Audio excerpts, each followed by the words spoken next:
అవినాష్ రెడ్డికి అక్కడ ఏముంది, ఏం జరిగిన తర్వాత వాళ్ళ బావమరిది శివప్రకాష్ రెడ్డి గారు ఫోన్ చేస్తే అక్కడికి పోయిన వ్యక్తి, అక్కడ పోయిన తర్వాత ఆయన గంగిరెడ్డి గారు ఏదో చేస్తుంటే అమాయకంగా నిలబడుకొని చూస్తున్నాడు తప్ప ఇంకో రకమైన కార్యక్రమం కాదు. ఈయన తుడిసింది లేదు, ఏం లేదు. గంగిరెడ్డి గారి పాత్ర అయితే ఖచ్చితంగా ఉంది. ఖచ్చితంగా గంగిరెడ్డి గారు చేసినారు కాబట్టి అప్పుడు తెలియదు. గంగిరెడ్డి గారు వివేకానంద రెడ్డి గారు ఇద్దరు చాలా క్లోజ్ గా ఉంటారు కాబట్టి సో ఆయన పక్కన ఒకటే మంచంలో పండుకునే కార్యక్రమం, ఒకటే కంచంలో తినే కార్యక్రమం చేస్తున్నారు అన్నమాట. ఎర్రగంగిరెడ్డి అని చెప్పేసి వివేకానంద రెడ్డి కమ్మడి ఉంటాడు అన్నమాట. ఆయన పాత్ర ఖచ్చితంగా ఉంది. సో ఆయన చేస్తూ ఉంటే ఈయన ఆపలేకపోయి ఉండొచ్చు. ఎందుకంటే ఎంతో క్లోజ్ గా వివేకానంద రెడ్డికి చాలా క్లోజ్ గా ఉండే వ్యక్తి ఈయన ఏదో చేస్తున్నాళ్ళే అని చెప్పేసి అనుకుని ఉండవచ్చు అనమాట.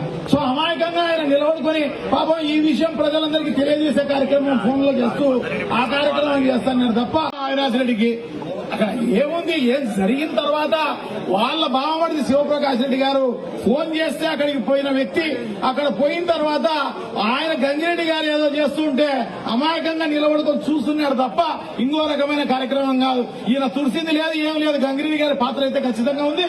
ఖచ్చితంగా గంగిరెడ్డి గారు చేసినారు కాబట్టి అప్పుడు తెలియదు.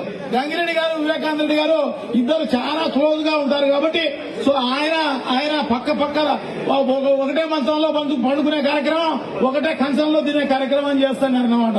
ఎర్రగంగిరెడ్డి అని చెప్పేసి వివేకానంద రెడ్డి కమ్మడి ఉంటాడు అన్నమాట. ఆయన పాత్ర ఖచ్చితంగా ఉంది. సో ఆయన చేస్తూ ఉంటే ఈయన ఆపలేకపోయి ఉండొచ్చు.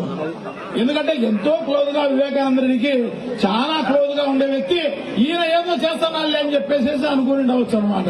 సో అమాయకంగా ఆయన నిలబడుకొని పాపం ఈ విషయం ప్రజలందరికీ తెలియజేసే కార్యక్రమం ఫోన్ లో చేస్తూ ఆ కార్యక్రమం చేస్తున్నారు తప్ప